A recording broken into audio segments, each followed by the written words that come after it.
And then, of course, we know that the offense bogged down a bit. But what we didn't know, and you finally were able to talk about it late in the year, is you were banged up. You were playing basically on one leg. And I remember thinking back and looking at video, and you didn't look like yourself. And I was comparing everything to the Gainesville game, which was not out of line because that was you.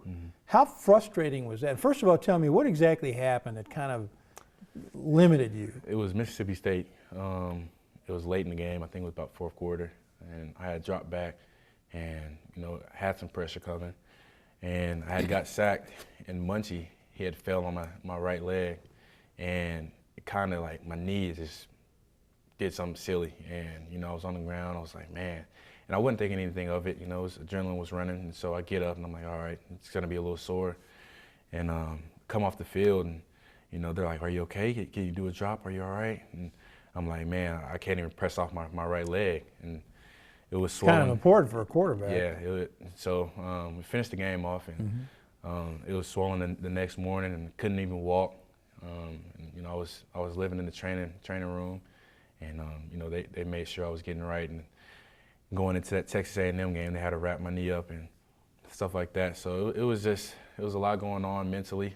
It was frustrating because I couldn't move properly. I couldn't cut. I wasn't trusting my speed. And throwing the ball, I have to press off that back leg, and we don't have all your power on that. It's a lot of things that go into it. So it really was messing with me mentally, and I wasn't trying to think about it too much because I know I had a job to go out there and do for the team. I knew you couldn't, looking back, you couldn't talk about it. You couldn't tell people, hey, my knee hurts, because first of all, you don't want to let the other guys know that. Yeah. Secondly, you don't want to make excuses. So you just kind of had to grind it out, didn't you? Always, yep. And those are exactly, the options, that I couldn't do. I couldn't complain. I couldn't say, hey, coach, my knee. I mean, they knew I was banged up a little bit, but, I just didn't want to bring too much attention to it. And you didn't want to stand on the sideline either. Yeah, at all. Yeah. Had to be out there with them. Yeah. So A&M, what a heck of an experience. That crowd, that atmosphere. Yeah. You go overtime against what turned out to be a really good team.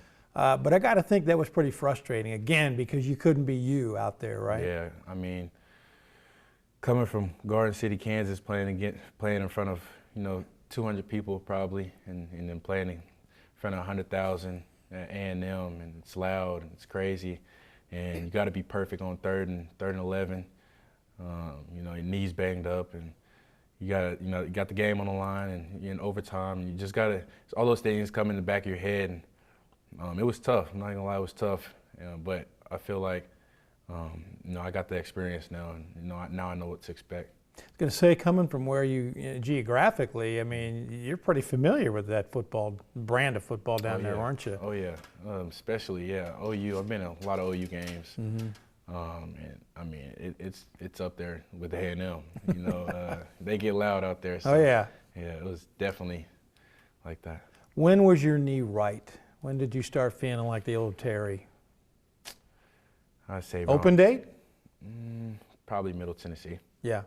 That week, yep. When they didn't really need you to run wild like you did against Florida or whatever, but it had to feel great to be right again. Oh, yeah. I mean, it always feels great when your body's feeling good. You don't have any, bumps and bruising. I mean, there's points at times I'm getting out the bed and, my shoulders are hurting. I can't even move and stuff like that. But, going into that week, I felt fresh again. I was getting my confidence back, and I was just being me.